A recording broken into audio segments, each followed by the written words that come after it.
Empathe et narcissique, des relations toxiques et souvent violentes.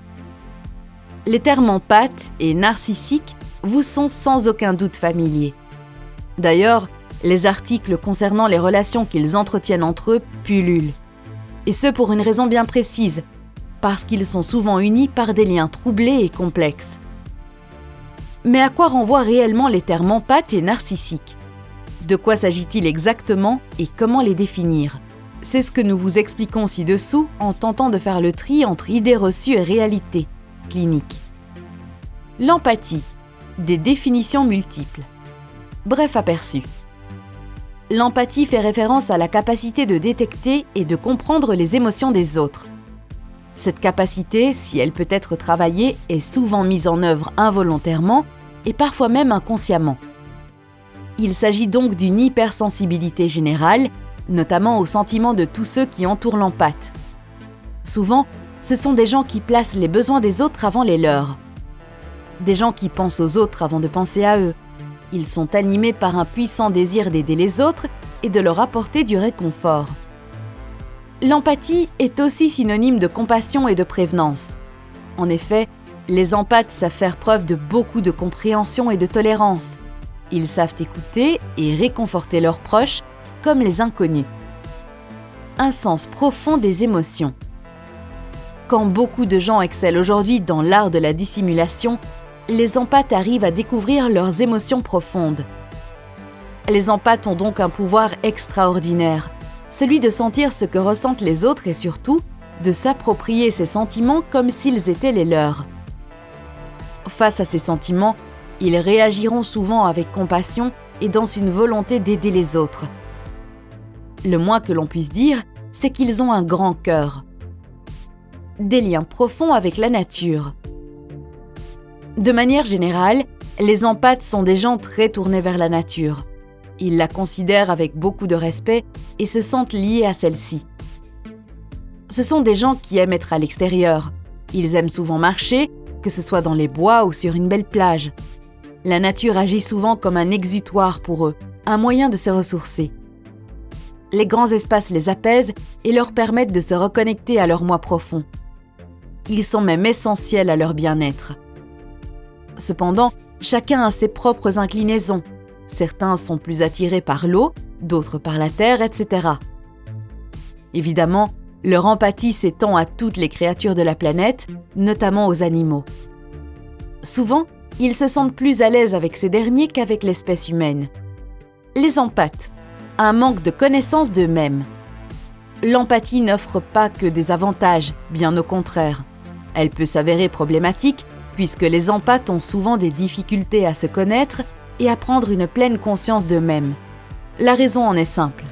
Ressentant les sentiments et les émotions de tous ceux qui les entourent, ils ont du mal à les distinguer des leurs. Du mal à découvrir ce qui appartient à qui, en quelque sorte. Et c'est une problématique qui se rencontre notamment chez les individus n'ayant pas conscience de leur empathie ou ayant choisi de la nier. Il est essentiel d'accepter ce que l'on est, c'est vrai pour tout le monde, afin de se découvrir plus en profondeur. Et ce n'est qu'au prix de cette découverte que l'on peut aspirer à la paix et au bonheur. Le narcissisme, trouble mental et trouble de la personnalité. Nul besoin de rappeler encore une fois le mythe grec de Narcisse que tout le monde connaît et duquel les troubles de la personnalité narcissique tirent leur origine. Mais c'est grâce à Freud que le narcissisme entre dans la lexicologie psychiatrique. C'est par contre en 1980 que les psychiatres commencent à parler de troubles de la personnalité narcissique.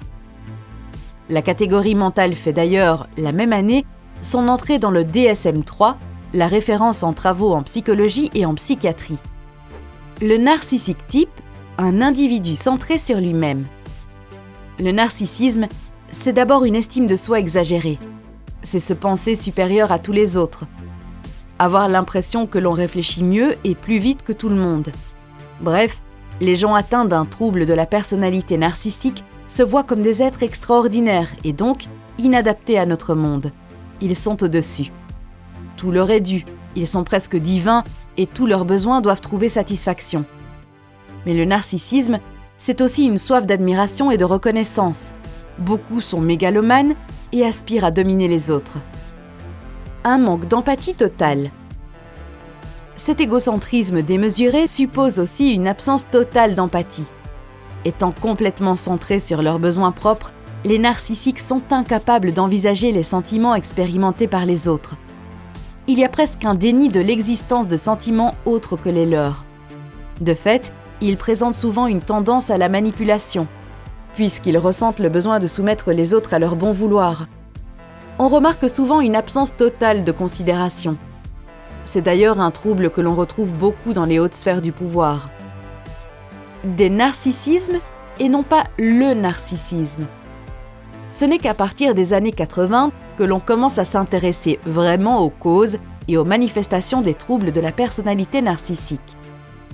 C'est aussi à cette époque que l'on établit une typologie des différents types de narcissisme. Le narcissique séducteur, un peu à la manière de Don Juan, le narcissique compensateur, tendance à la réclusion, le narcissique élitiste, hautain et dominateur, le narcissique fanatique, la folie des grandeurs à l'état pur, le narcissique manipulateur. Bref, tout cela pour dire que le narcissisme prend des formes multiples et qu'il est impossible de parler de narcissique au singulier.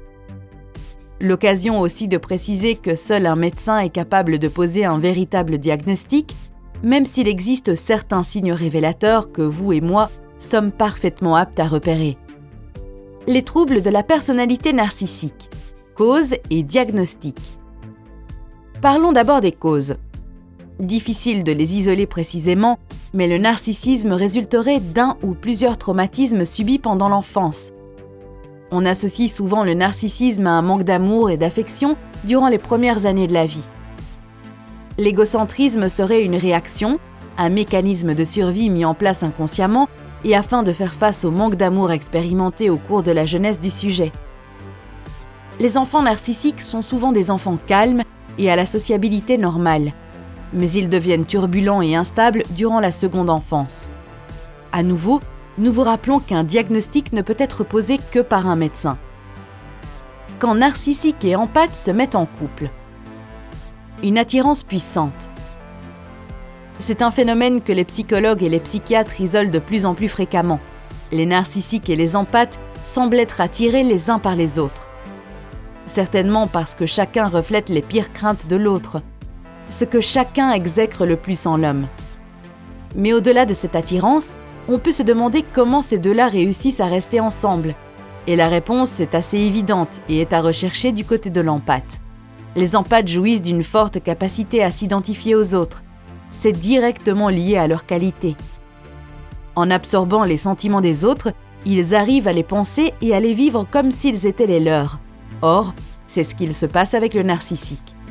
Les empathes intériorisent toute sa négativité comme étant la leur. Par voie de conséquence, ils sont très vite habitués par des sentiments de honte, de culpabilité, d'incompétence, etc. Et très vite, ils se retrouvent piégés, persuadés qu'ils ne méritent pas mieux et qu'il est de leur responsabilité d'aider leur partenaire.